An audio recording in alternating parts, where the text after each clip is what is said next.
The film Mustang by Denise Gamze Argavan was made in 2015 and takes place in modern-day Turkey. The film follows 5 sisters who are taken out of school and imprisoned in their strict household after they're caught innocently playing with boys. The girls are forced to learn how to be homemakers and wives, as well as start to be arranged to marry at a very young age.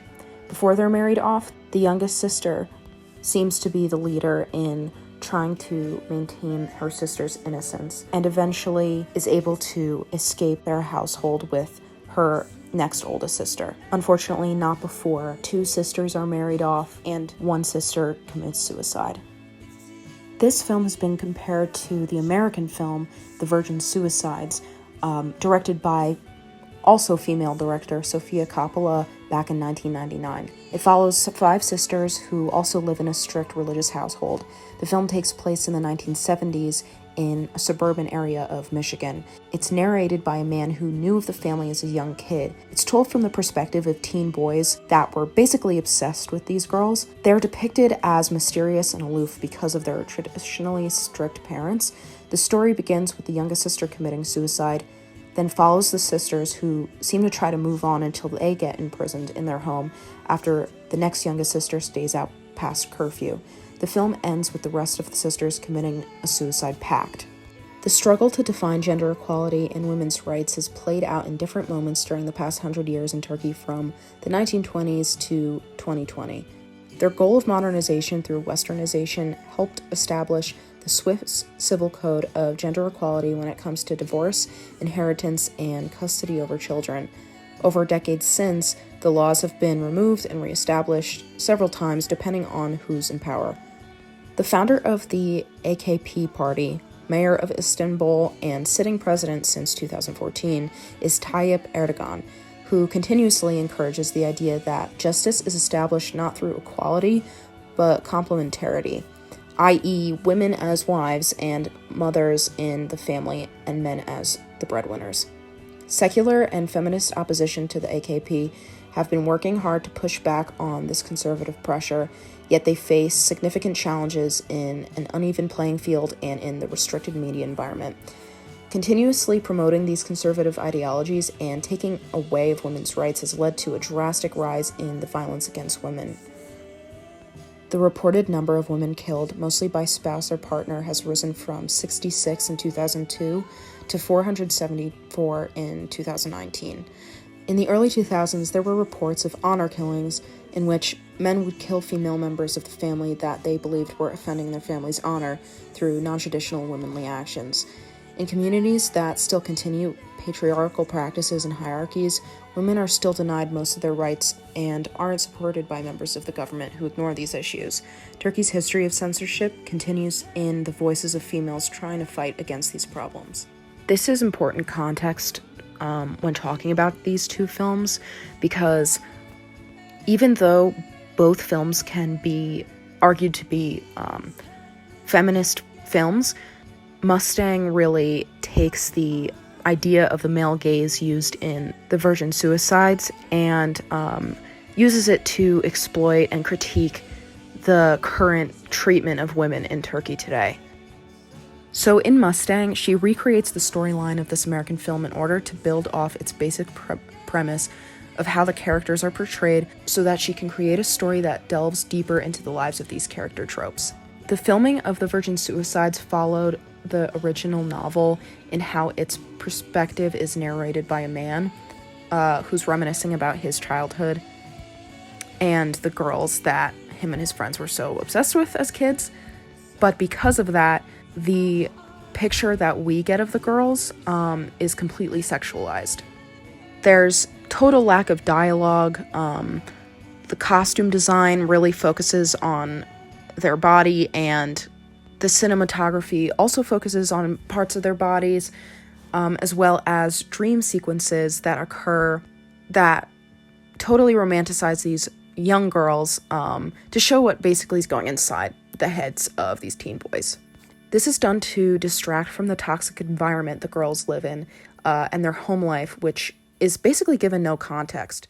The reason for the deaths of all 5 girls is never concluded because the boys who grew up as men never figured it out themselves. Even as adults, their memories are so crowded with their romanticized view of these girls that they still don't understand why they all committed suicide in the first place.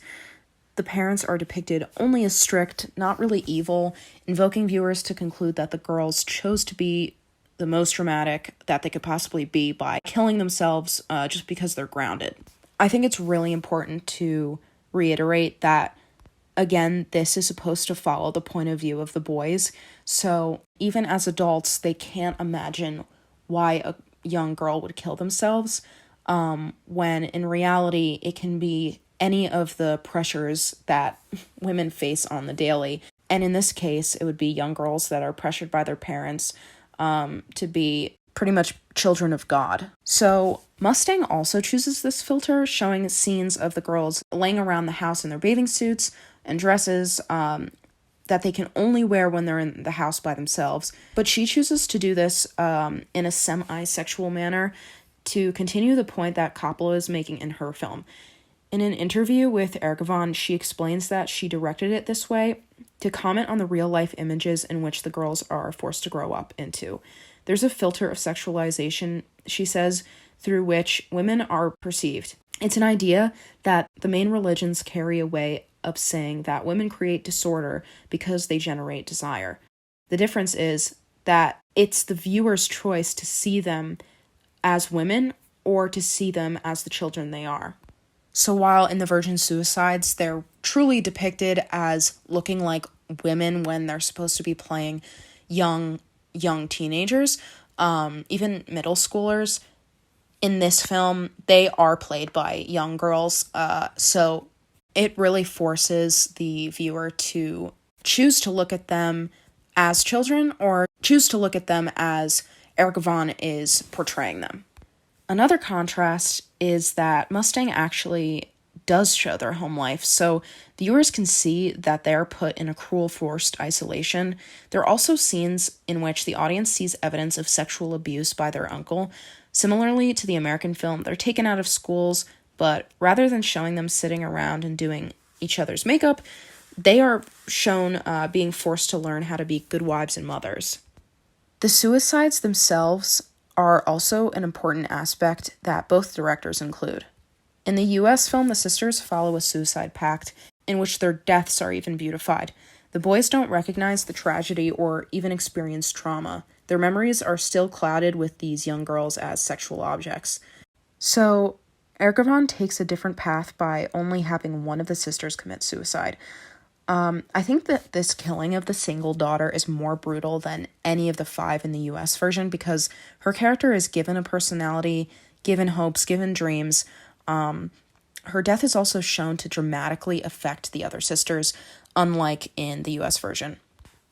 This takes a political critique not only to the high suicide rates amongst women in Turkey, but also their failing mental health. Marriage and the threat of marriage also seems to be a metaphor for the suicide in Coppola's version. Arranged marriage is the end of freedom for these young women who have dreams other than being the female their families expect them to be. Mustang's similarities to the Virgin Suicides are completely driven by a rich history of directors before her who also made remakes. It reminds viewers of the heavy censorship filmmakers and media creators dealt with for so long in Turkey. It's a modern creation of what the film enthusiasts love about Turkish spin-offs and nostalgia that comes from them. Turkish audiences get to be reminded of the remakes that came from a nationalist government that forced platforms of creativity to follow the rules of institutions such as the AKP, totalitarian institutions that still hold power there to this day.